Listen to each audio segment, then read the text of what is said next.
Hello guys, for today's video, ito nga pala ang ating lunch na ulam, calamares. Ayan nga po, nilinis ko na yan at hiniwayot, binalatan ko pa yan.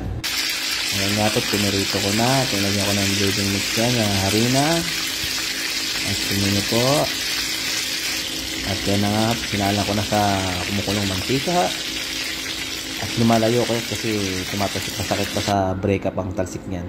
At yan na nga po, at luto na, namumula-mula na siya at kulay golden at masarap po yan at ito nga pala yung ating sausawan, Makati sweet chili sauce, hindi po gawang Makati yan, gawa pong Thailand yan. Ayan, pinaikot-kot nang makita nyo. Sarap po yung sausawan na yan, the best na sausawan po yan sa mga prito. Ayan nga po, at ready na, ang kulang na lang ay pulang kabayo. Yan nga, thank you for watching.